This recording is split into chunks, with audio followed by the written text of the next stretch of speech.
જય શ્રી કૃષ્ણ. શક્તિ ફૂડ ચેનલમાં તમારું સ્વાગત છે. આજે હું આપની સાથે ખાટા મીઠા લાઈવ ઢોકળાની રેસીપી શેર કરીશ.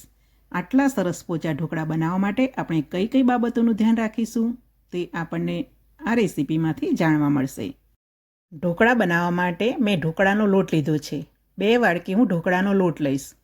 આ ઢોકળાનો લોટ મેં 1 વાડકી ચોખા અને 1 વાડકી દાળ, એમાં ચણાની દાળ, મગની દાળ, તુવરની દાળ અને થોડી અડદની દાળ મિક્સ કરી છે.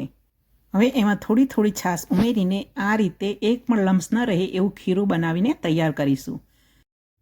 હવે ખીરુંને ઢાંકીને આથો લાવવા માટે મૂકી દઈશું. ગરમીની સિઝનમાં 3 થી 4 કલાકમાં આથો આવી જશે અને ઠંડીની સિઝનમાં 5 થી 6 કલાકમાં આથો આવી જશે. તો હવે આથો સરસ આવી ગયો છે તો મસાલા પણ તૈયાર કરી લઈએ. 5 લીલા મરચાં લીધા છે, 5 લસણની કળી અને 1 આદુનો ટુકડો લીધો છે. એને મિક્સરમાં પીસી લઈએ. જો આપણને ઢોકળા ખાટા મીઠા પસંદ હોય તો ખીરું બનાવતી વખતે ખાટી છાશનો ઉપયોગ કરવાનો, અને જો આપણને થોડા મોળા ઢોકળા જોઈતા હોય તો આપણે ખીરું બનાવવામાં મોળી છાશ વાપરીશું. તો જુઓ સરસ એવો આથો આવી ગયો છે. હવે એક વખત એમાં ચમચો ચલાવી લઈએ. હજુ પણ ખીરું આનાથી આપણે થોડું ઢીલું બનાવવાનું છે તો થોડી છાશ એમાં ઉમેરી લઈએ અને સરસ રીતે મિક્સ કરી લઈએ. સ્વાદ અનુસાર મીઠું ઉમેરી લઈએ. 1 ચમચી ધાણા જીરું પાવડર ઉમેરી લઈએ.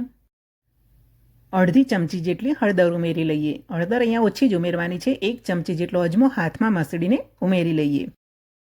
2 ચમચી ખાંડ ઉમેરી લઈએ. મેં અહીંયા દળેલી ખાંડ ઉમેરી છે. આખી ખાંડ પણ ઉમેરી શકીએ છીએ. ઝીણા સમારેલા ધાણા ઉમેરી લઈએ. જો આપણને ગરમ મસાલો પસંદ હોય તો તે પણ ઉમેરી શકીએ છીએ.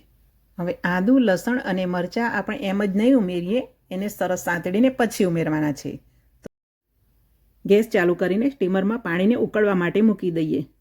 સ્ટીમર કાળું ન પડે એટલા માટે 1 લીંબુનો ટુકડો પણ ઉમેરી લઈએ અને આ રીતે પાણી વધારે છે એટલે 2 કાંઠલા પણ મૂકી દઈએ. સ્ટીમરમાં પાણી ઉકળે ત્યાં સુધી વઘાર પણ તૈયાર કરી લઈએ. 2 ચમચા તેલ લઈશું. એમાં 1 ચમચી રાઈ ઉમેરીએ. 1 ચમચી તલ ઉમેરી લઈએ. ગેસની ફ્લેમ સ્લો કરી દઈએ અને એની ઉપર ઢાંકણું ઢાંકી રાખીએ જેથી તલ બહાર ના ઉડે. હવે તલ અને રાઈ સરસ સંતળાઈ ગયા છે. વાટેલા આદુ, લસણ, મરચાં ઉમેરીને સરસ સાંતળી લઈએ. આદુ, લસણ, મરચાં સરસ સંતળાઈ જાય પછી જ આપણે ખીરુંમાં ઉમેરવાના છે. હવે ગેસની ફ્લેમ બંધ કરીશું અને ખીરુંમાં પહેલાં ખાવાના સોડા ઉમેરવાના છે, પછી આપણે આદુ, લસણ, મરચાં ઉમેરીશું. તો સોડા ઉમેરી એના ઉપર થોડું પાણી મૂકીને સરસ એક્ટિવ કરીને મિક્સ કરી લઈએ. હવે એમાં આદુ, લસણ, મરચાં ઉમેરી લઈએ અને ખીરુંમાં મિક્સ કરી લઈએ. તો હવે આપણું ખીરું સરસ બનીને તૈયાર થઈ ગયું છે. હવે ખીરું પાથરવા માટે થાળીને પણ ઓઇલ વડે ગ્રીસ કરી લઈએ અને જાડા પાતળા જેવા ઢોકળા બનાવવા હોય એ પ્રમાણે થાળીમાં ખીરું લઈ લઈએ. તો મેં 3 ચમચા જેટલું ખીરું થાળીમાં લઈ લીધું છે. હવે ખીરુંને થાળીમાં સરસ ફેલાવી લઈએ. ઉપરથી થોડો લાલ મરચું પાવડર સ્પ્રિંકલ કરી લઈએ અને હવે સ્ટીમરમાં પાણી પણ ઉકળી ગયું છે તો થાળીને સ્ટીમરમાં મૂકી દઈએ.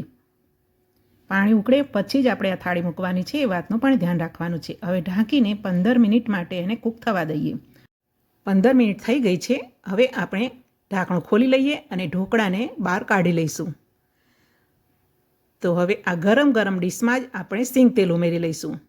સિંગ તેલને ગરમ કરવાની જરૂર નથી. ઢોકળા ગરમ હોય એની ઉપર જ આપણે સિંગ તેલ ઉમેરી લઈશું. વઘાર આપણે ખીરુંમાં જ ઉમેરેલો છે એટલે અહીંયા આપણે વઘાર ઉમેરવાની જરૂર નથી. એની ઉપર થોડા લીલા દાણા પણ સ્પ્રિંકલ કરી લઈએ અને હવે સરસ એવા ઢોકળા ઠંડા થઈ ગયા છે તો મનપસંદ શેપમાં એને કટ કરી લઈએ અને હવે ઢોકળાને ખોલી લઈએ. આ ઢોકળાને આપણે ગરમ ગરમ ચા સાથે પણ સર્વ કરી શકીએ છીએ. ઢોકળાને ચટણી સાથે પણ સર્વ કરી શકીએ છીએ. જુઓ ઢોકળા બન્યા છે ને એકદમ સરસ. જોઈને જ મોઢામાં પાણી આવી જાય એવા ઢોકળા આપણા બનીને તૈયાર થઈ ગયા છે. અને જુઓ ચારે બાજુ સરસ એવી જાળી પણ દેખાય છે. જુઓ ઢોકળાને આપણે તોડીને જોઈશું તો અંદર પણ એની સરસ એવી જાળી બની છે એટલે ઢોકળા આપણા પોચા પોચા રૂ જેવા બન્યા છે અને ટેસ્ટમાં તો એટલા બેસ્ટ બને છે કે ન પૂછો વાત. તમને મારી આ ખાટા મીઠા ઢોકળાની રેસીપી પસંદ આવી હોય તો વિડીયોને લાઇક કરશો. ચેનલને સબસ્ક્રાઈબ ન કરી હોય તો સબસ્ક્રાઈબ પણ કરી દેશો. જય શ્રી કૃષ્ણ. જય માતાજી.